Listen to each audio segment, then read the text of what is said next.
Welcome back to the Everton Byline, a new podcast hosted by the Blue Room. Joining me, Matt Jones, as ever, on this podcast is Patrick Boylan from The Athletic.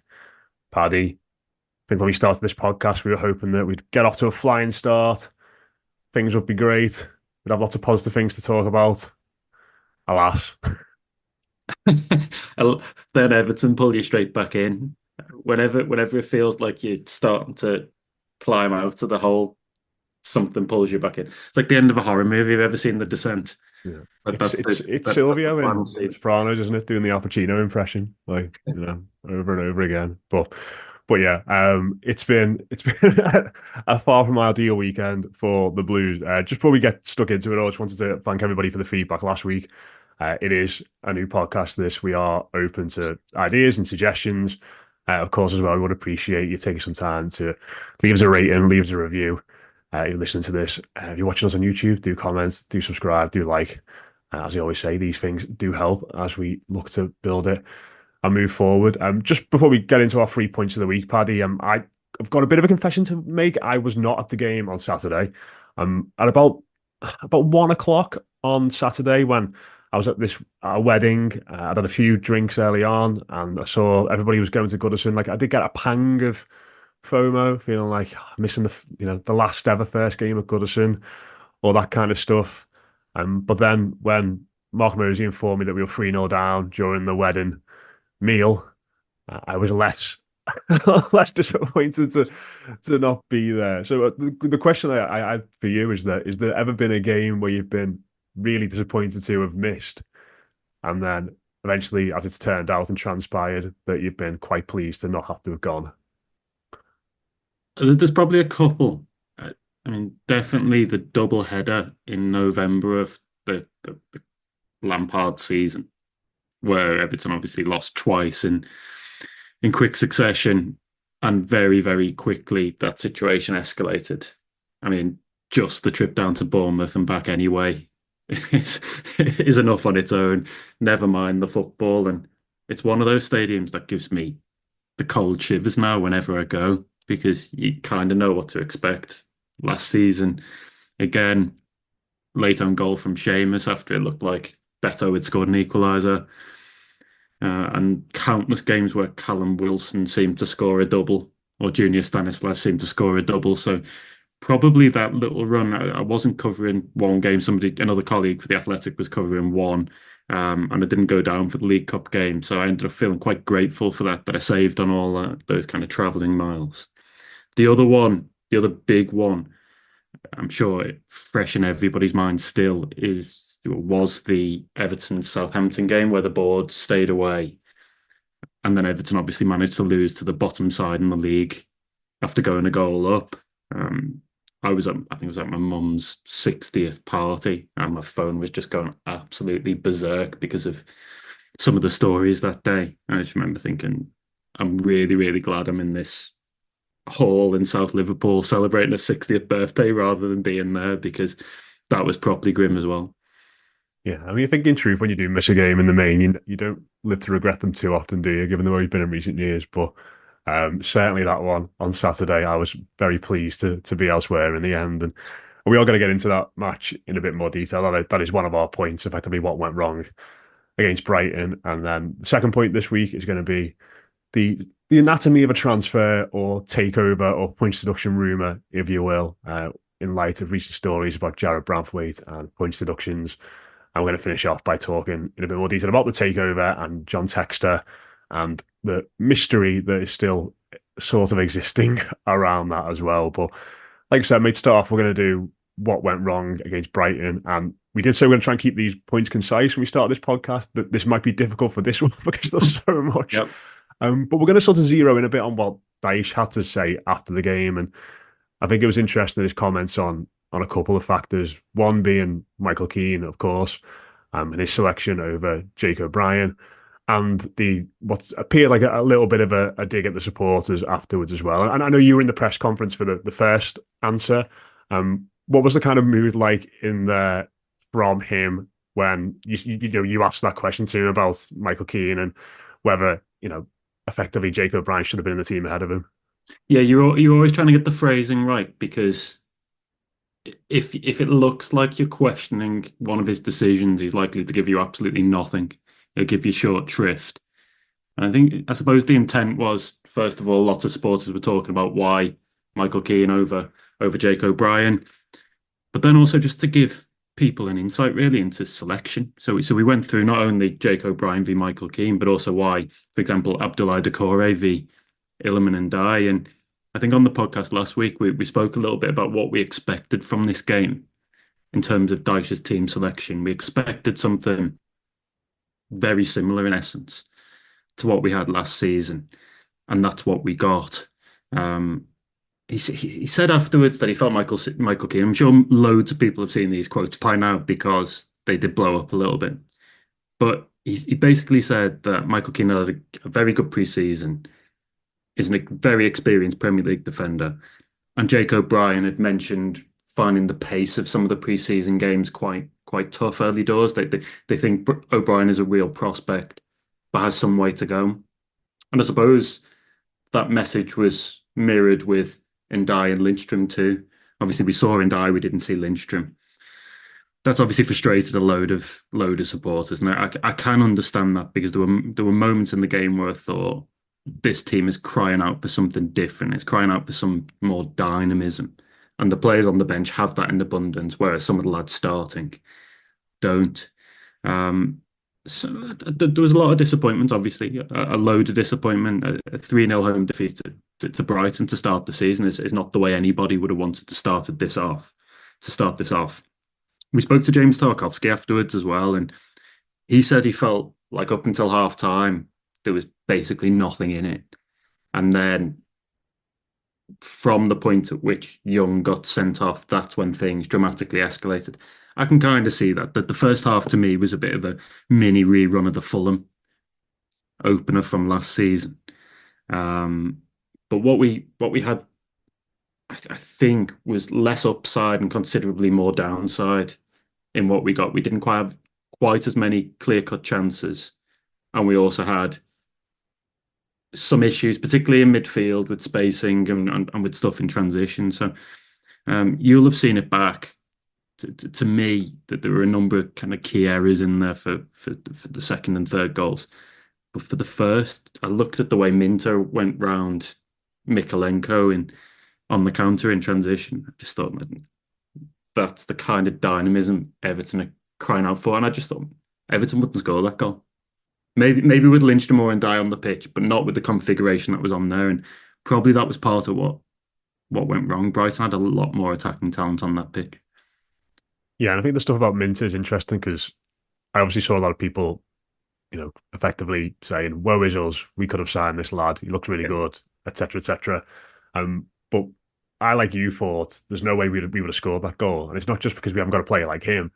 It's because we haven't got a player on the other side, like Mitoma, who would have got in at the back post there in that situation to tap in on the line. Dwight McNeil has never been in that position when he comes in off the left hand side. Harrison never really gets into that position either. Um, Probably by and large because the other one doesn't get into the position that Minter did to cross it because they can't do it because they lack the speed to get forward and play like that. Um, so yeah, I think it was really frustrating from that point of view. And then in regards to the stuff he said afterwards about the supporters as well, Everton effectively wouldn't have scored that goal because of the players we lack. But I thought as well what he said about the supporters was interesting because initially I sort of saw that on one of those clips you get on social media where it's just the words and you don't hear the sound, but and I didn't really pick up on them being pointed or having a go at the fans. But then when you actually hear what Dice says and the tone in which he said it, it did feel a little bit like that. What do you think that was? Is that someone that's been simmering with him for a little bit of a while, or do you feel as though it's just kind of frustration at the end of the game, which has not gone particularly well? Yeah, I mean, there'll definitely be frustration in there. I remember having a look basically at all the media commitments a Premier League club has to box off after the game. And remember, you've got holders in this country, but you've got rights holders around the world as well in attendance. And Dyche probably speaks to 5 or 6 people before he even gets through to us in the press conference room. So that YouTube video you see at the end of the game from Dyche, that's often at the end of 5 or 6 similar events, if you like. So there's probably some frustration there. Sometimes people say things in the heat of the moment that they might not even necessarily hang their hat on the next day. That's the way emotion works, I suppose, in football. And when you stick a mic in front of somebody's face 5 minutes after a 3-0 defeat, then probably they are going to be pretty disappointed. That, of course, doesn't excuse any kind of dig at the supporters, and I'm not actually saying that I think that's what it was. But if it was a dig at the supporters, it doesn't excuse it. I found it quite interesting because somebody next to me in the press conference room was watching that back, and they interpreted it in a different way to me. They did see it as a dig, and I saw it as, well, that's what you'd expect when you're 3-0 down as Everton at home to Brighton. We don't know the answer yet as to which one of those it was. I'm pretty sure we'll hear more in the week on this because potentially it's quite a big issue if Dyche is having a little bit of a dig at supporters. I tend to give him the benefit of the doubt purely because I think thinking back to stuff he said in press conferences over the last 12, 18 months, a lot of what he said about supporters has been fundamentally positive. He's often spoken about the away attendances, how they go to pre-season friendlies, all that kind of stuff. So I imagine it was a clunky way of wording what you expect when you're 3-0 down. But I don't know, what did you make of it? Did you think it came across as a dig? Like I think the words when you like I said when you see them written down, they don't. But I just felt again, I don't know if this is just because he's annoyed and like you said, he's had to do all these commitments. He might have been asked about it a few times. That there's just that bit of spite, and I think like tiny little bit of trace of spite in what he said. And listen, this this is reading between the lines, isn't it? And you Yeah. don't know exactly what's what in those situations. So you can only interpret, you can only speculate. But one thing I wanted to ask you actually about this press conference is so like I said, you asked the question about Keane and O'Brien, and he's been Dyche has been in a position there where he's done all these media commitments. You've seen potentially that he might have had a little snap already. What are you thinking then, sort of, as somebody who's got to deal with Everton on a week to week basis? Are you sort of hoping, or one of somebody who's like from a national paper who's not at Everton every week is going to ask the Michael Keane question as opposed to you? Or does it sort of get to a point at the end of the press conference where it's like, I cover this club every week. It's going to have to be me. It's going to have to be me who steps up and asks this. Yeah, I mean, I normally go this bit of a trick of the trade, I suppose, but I usually keep my powder dry in a press conference situation, particularly after the game. See what else other people are asking before then going myself. And if there's an outstanding issue that I feel hasn't been discussed, and that was the big one for me. I started with why Michael Keane over Jake O'Brien. I then went into the right back situation and what was likely to be possible for the Tottenham game this coming weekend, but also who are the options? Would he consider an under 21 for example? And they felt to me to be the big overriding issues left to discuss. What you can't get from that 10-second clip that goes on Twitter or Instagram is the context. And context was that came very late in the press conference, probably about eight minutes into a 10-minute press conference. I don't mind. Sometimes you kind of have to bite the bullet. I suppose I did bite the bullet on this one. You're just trying to find a way of framing it that where you get a decent, constructive answer back from somebody who may be receptive or not after the heat of the moment. I felt the answer journalistically in terms of what he told us was quite interesting, was quite good, but fans might obviously disagree with the contents and what was said. I remember another one with like during COVID and even some early Frank Lampard. And we went to the new Tottenham Stadium where fast forward 2 hours and Everton have just lost 5-0. And the press officers sat there with Frank Lampard looking at a room full of journalists, probably about 30 journalists. Right, who wants to start? And there's just complete tumbleweed in this room. And I'm near the front row, and obviously I'm an away reporter. There's very few of us. And he just kind of looks at me, the press officer, he makes eye contact and I just think, right, I'm gonna have to go now. I have to try and find a way of getting Frank Lampard, who's quite clearly seething, to talk about this 5-0 defeat. It probably wasn't the best introduction to him, to be honest. Like your first face to face with him, and you're having to ask him about like tactical naivety. I think I asked him about like the high line against Son, so I'm sure that went down a delight. Oh, wonderful. Yeah, that was a bad night, that one. But yeah, just very quickly on the Brighton game before we move on. Um, we've got to talk about the VAR situation, which has obviously caused a lot of controversy since. Um, Whether you think it's a penalty or not, I think the more confusing aspect is what happened afterwards, where it appeared that nobody saw the replay on the side of the pitch, certainly not Simon Hooper. And then alas, I think during the game, was it the Premier League confirmed that there was an emergency monitor on the floor. I mean, is that something that you were aware of before the game, or is it something that kind of caught you by surprise? Because certainly me, and listen, nobody's seen it still. You know, nobody. I'm sure there'll be a point over one of the games over the next weekend where the Premier League will make a case of showing that this thing is actually real.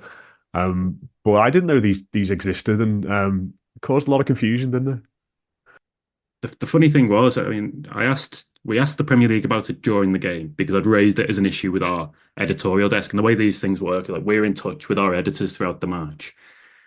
And I'd started to pick up on stuff on social media that he hadn't seen a replay, that there was just a blank screen with VAR written on it. I couldn't see on that screen any image. We didn't see much in the press box ourselves, and usually we see more than certainly the fan in the stands, but normally more than the people watching the game back at home as well on the international feed. So I'd flagged it as an issue, and we kind of our desk had an ongoing dialogue with the Premier League, asking for reassurances, I suppose, that what they were briefing, that there was a second monitor used when the first was faulty, it was actually accurate. They sent on photos. The photos, to be honest, weren't particularly conclusive when we saw them, but I suppose there's a chance that they were realistic. The other interesting part of this as well is that you look at Jordan Pickford's reaction and some of the other players too, in fairness, and they don't believe that the referee's seen the image and has seen the video footage. So they're incensed by the decision that's being given. I'm kind of 50-50 on whether it's a penalty or not still. I can see arguments for and against, but what I would consider is that this was quite a blip for the Premier League VAR protocol in the first week. When you've got, at the very least, you've got an issue where the first monitor's not working.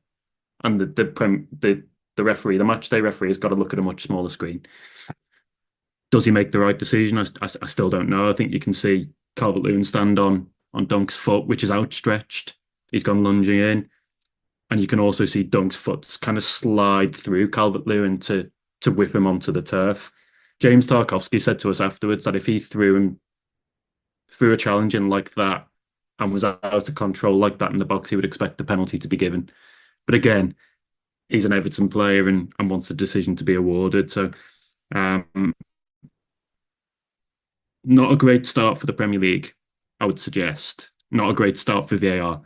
I found the live Twitter page, which was providing us updates around, I found it pretty functional, lacking in detail. Often it was, we've given an offside or we've disallowed a goal. And sometimes you're wanting to know, well, how did you arrive at the specifics of this decision? And we haven't got decisions at the moment as they play out, which I think is another problem.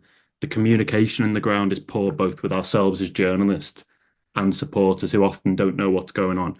And a decision just seems to kind of magic out of thin air, doesn't it, at times? So there are loads and loads of problems with this. And yeah, I don't think Everton were particularly happy. Dyche had a long rant about this in his press conference. So I would expect him to bring it up again in probably in the days to come, in the weeks to come.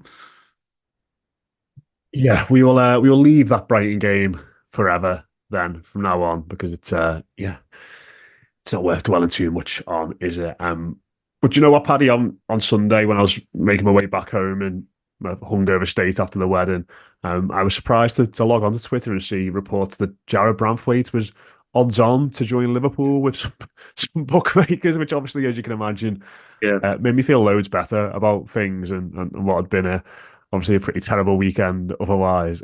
It doesn't appear as though that the odds reflect the transfer situation at all, given recent developments. But we just thought we'd talk about how those sorts of things can just sprite up from nowhere and turn into behemoths online and can draw so much traction because it is something that, to the point where a lot of people from a lot of reputable outlets have written about this today and have gone to Everton, they've gone to Liverpool to try and get a steer on it. But it all seems to be much to do about nothing.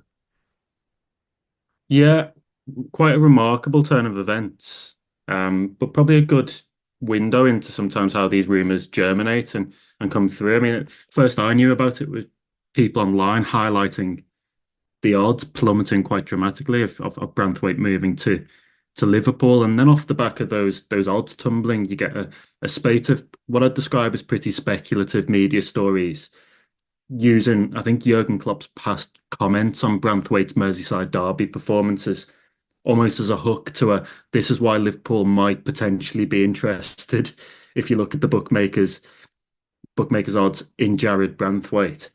Um, what I tend to do in those situations when I see those links emerging and they're not from ourselves at the Athletic, I tend to go on the internet and do a quick trawl to see where it's being reported, which journalists are involved, how credible those journalists are.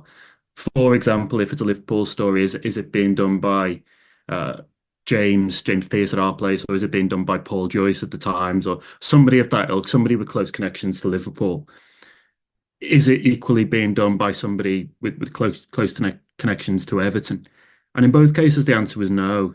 But it kind of took on a life of its own. I mean, sometimes just because the odds have plummeted quite dramatically from nowhere, and there's been a bit of a run on Branthwaite to Liverpool, you get these pretty speculative stories. And I always, I always kind of try and avoid getting too bogged down in them unless they're written by somebody who's considered an authority on those clubs, and then we would make checks.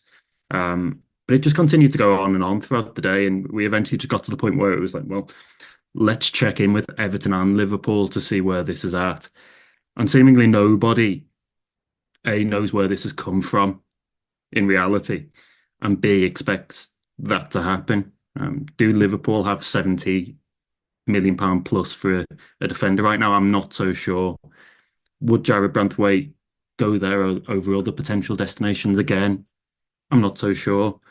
And would Everton want to lose arguably their best central defender after they just lost 3-0 at home to Brighton? I mean, again, no. So, not one we're expecting any movement on, thankfully. But I'm sure it probably gave most Everton fans palpitations like yourself when they saw it first time around. Yeah, absolutely. And I think the thing with bookmakers odds, like I think sometimes you can just totally throw them out because there are, what it takes, I think, is one big bet to move the market, doesn't there, in that sense? But occasionally there can be a little grain of truth to that where someone's obviously got a bit of knowledge and the odds have come in. So there was a little bit of that. But I think it's just that, maybe this is something that we need to consider and listeners need to consider over the next couple of weeks before the transfer window shuts. It's just an example of how the transfer window is just such a behemoth now in the sense Yeah. where even things like this have got to be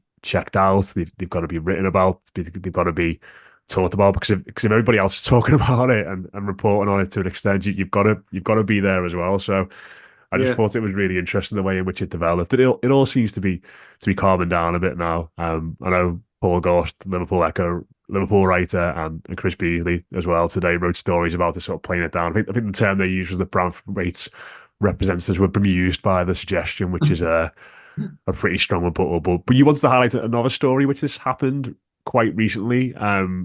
We won't name where it came from, obviously, but one which emerged about Everton and PSR and potential points deductions, which was kind of just a bit manufactured and sparked a lot of alarm for no reason, really. Yeah, and again, I was pretty perplexed. I mean, what word did we use for Branthwaite's representatives there? Bemused, Bemused, yeah. according to the Echo. Well, I suppose perplexed is more or less a synonym there. So I was pretty perplexed when I saw the Everton PSR, the outstanding quarrel between Everton and the Premier League, that story rear its head again. It wasn't based on, as far as I'm aware, it wasn't based on any new information. And actually, we knew after the independent commission in April and early May that Everton and the Premier League had an outstanding dispute over the treatment of interest payments. I then followed that up, as I'm sure others did in other media outlets. I then followed that up with an update around the June the 30th PSR deadline because I thought it was pertinent to the supporters and readers to know where Everton were and are there and what that might mean if the case was eventually to go against Everton. But the situation now, two weeks on from that story and a couple of months on from when we wrote the June the 30th update, is that Everton, at the last time of checking, still haven't been told when that hearing's going to take place. There's no new information to suggest when it will happen and how it will go. A points deduction is one potential avenue, but there are several other avenues available here as well. And of course, the club, it's only right to point out, at the moment is pleading ignorance. It's suggesting that it's done nothing wrong and feels it's got a pretty strong case. So I was very surprised to see that just appear, more or less with no new information in a paper we won't name, more or less on the eve of the new season. And I'm kind of wondered about the timing of that.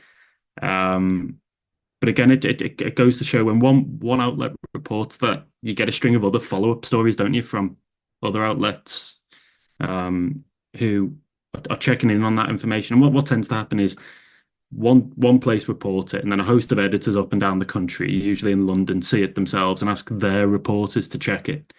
And it takes on a life of its own, even though it might not be particularly credible or new. And that's certainly what happened here. And to go back to your point about the transfer window, we'll see loads and loads of rumours, even between now and the end of the transfer deadline. I've seen loads of people stating as fact that Everton like player X or have been interested in, or this player is a target. And sometimes I look at it and go, my information that is totally wrong, but people are taking it as fact. And I guess the difficulty is, I mean, if you're rebutting every single transfer rumor, even just involving Everton this summer, you're going to be writing 5, 6 stories every day, Matt. You genuinely, you're going to be writing. Everton aren't interested in player X, Everton aren't interested in player Y, and it'll just go on and on and on. So, I mean, my policy often is not to play down the rumors as such, but it's just to report when we think that something is like actually tangible. So the one we did the other day, obviously, was William Tarman, the young centre back who signed from Burton Albion for Everton's under 21 squad. We had the sense that that was very, very close to happening after a successful trial, so we ran that. And then I think it was announced 24, 48 hours later. So we tend to just get involved when we feel something is legitimate and likely to happen, or there is serious interest. And in both cases, the other two stories we mentioned there, we've obviously done nothing. So that maybe gives people listening an insight into what we think of those two pieces. Yeah, absolutely. And to sort of continue on a similar theme, I suppose, for our last point, we'll move on to the takeover and the confusion around that. Because on Thursday, I think it was, wasn't it? Thursday afternoon. Yeah, it was Thursday afternoon because it was just after Sean Dyche's press conference, wasn't it? Where he was asked about the takeover and any developments on that. He said, as far as he was aware, there wasn't any. And then your colleague at The Athletic, David Ornstein, reported that John Textor has entered into an exclusivity agreement with Everton, and that's kind of it. That's kind of where we're at. I know I know my colleague Joe Thomas at the Echo was on that day, and he wrote in his piece later on the club insiders were caught completely by surprise by Yeah. that news as well. As of yet, we've not had a statement from Everton confirming that at all. I think at this point, when reported emerged in the deals with 777, with MSP, with the Freaking Group, the reports have been followed very quickly by statements. And here we are now, 4 days on. There's still been nothing official from the club. Doesn't seem to be much coming out in terms of briefing from the football club. It's a bit of a confusing situation, Paddy, because David Ornstein's obviously got the highest reputation possible as a reporter, but Everton are still kind of sitting on the heels of this a little bit. It's a little bit strange. Yeah, it definitely is strange. I mean, what I would point out is that we've had lots of strange situations during Farhad Bashiri's tenure, so maybe that shouldn't surprise anybody too much. I was involved in this and the reporting of this, so I've got an insight into how it came about and where it's all come from. And we probably had that information or a version of that information for about a week with regards to Texter and his kind of, I suppose, renewed interest in buying Everton. When we discussed this last week, Matt, we spoke about all the hurdles in front of Texter, and they are all still there and they're all still in place. So for example, he needs to sell his 45% shareholding in Crystal Palace because you can't own two Premier League clubs. That's a huge issue if you want to buy another Premier League club, clearly. One of the other ones we mentioned was Texter's need to repay or come to a full agreement with the Friedkin Group over their £200 million loan to the club. So you're going to need deep pockets and an agreement with creditors. That's that's quite a sizable obstacle in of itself. And when you put it together with the other one, that's problematic too. But it is true that Texter has been speaking to Farhad Moshiri again over a deal as he was in May and June. He does have interest in acquiring the club. There are still hurdles, and I think to go back to the point about communication of this, you're right in saying that the Friedkin Group exclusivity was announced on the club site. The MSP deal, I think, was 777 definitely was because I even remember the press release coming through into my inbox. Josh wandered it as Alan Borker, didn't he, as well? Just wondered did his AI Alan Ball quote, didn't he? His chat GBT Alan Ball quote. And there's been nothing to date from the club on this. I think it did surprise people here. The point I think we should remember is that this is a transaction between Farhad Moshiri and another. It involves Everton, but it's not always senior Everton figures being involved in these discussions. It's a separate transaction between an individual Moshiri and another individual who's looking to purchase. And sometimes the club has been, and will be the last to know. And the communication can differ. So I think the communication on the Friedkin one was pretty spot on because Friedkin was using a kind of a UK-based PR firm, and there was quite a lot of back and forth. Not so much with Texter, obviously. And the club can only communicate updates when it has updates. So I think that explains why we've not had anything yet. But the way I framed it to somebody the other day was, this is completely mad, but it makes total sense in the context of Farhad Moshiri's 7 or 8 year tenure as Everton owner. And I think that it's probably best to leave it there, Matt. Yeah, I was going to say it does feel very much like a symptom of his ownership of this, because it feels like, and I'm sure we'll get into this on the shows over the couple of months, that we've had similar situations with transfers, and Managers, managers. Yeah, transfers, interest in players, where part of the club is denying what interest in one player, and another part of the club is saying it's legitimate. Everything, everything, and occasions where, even going back to Frank Lampard when he was sacked, I think that most of the players found out through Sky Sports News, other media organisations, including ourselves, and club staff were the same at Finch Farm, because that was playing out in the London boardroom. And sometimes there has been a bit of a disconnect there, and clearly there still is one. yeah, absolutely. I think so. I'm sure we'll get into all of that sort of stuff as the season goes on. But we will leave it there, Paddy. As ever, I really appreciate everyone for listening. Do leave us a rating, do leave us a review, all that sort of stuff does help. I'm genuinely interested to get people's feedback on the show as well, and whether you're enjoying the content so far. Just trying to do something a little bit different to the usual stuff here on the Blue Room. Finish up, Paddy, by asking what have you got coming up this week. Obviously, we haven't got a game until Saturday. Just bracing yourself for Dice's rebuttal on at the press conference on Thursday. I mean, there's a lot going on as ever. We've got Tuesday night. We've got Tranmere against Everton in the Bristol Motors Trophy, so Big the game. EFL Trophy. I'm going to Prenton Park for that. Looking forward to seeing some of Everton's new under-21 signings, and Roman Dixon, I imagine, in particular. maybe Roman Dixon, who's obviously a candidate, but not a likely incumbent at right back for the first team. Maybe Harrison Armstrong, if he's considered kind of expendable at first team level. And obviously Tarman, who I mentioned earlier, and Amari Benjamin, who came in from Arsenal on a free over the summer. So there on Tuesday, got Dyche's press conference later in the week, and then a nice early start on Saturday to head down to Euston for the for the Tottenham game, which is going to be interesting. Obviously, very very interesting, particularly the situation at right back. And I don't think there's a perfect solution there, and they're playing against Son. Probably he'll start on the left, so that looks like quite a difficult one. But fingers crossed, Matt, we're here this time next week with some sort of positive outcome from that game, Yeah. and maybe a bit of positivity heading into the games to come. Yeah, feels a long way away that week, but yeah, onwards, Evertonians, we go. We leave it there. That has been the Everton Byline, episode 2 with myself, Matt Jones, and Paddy Boyland. We'll be back again next Tuesday morning. Up the toffees. Speak to you soon.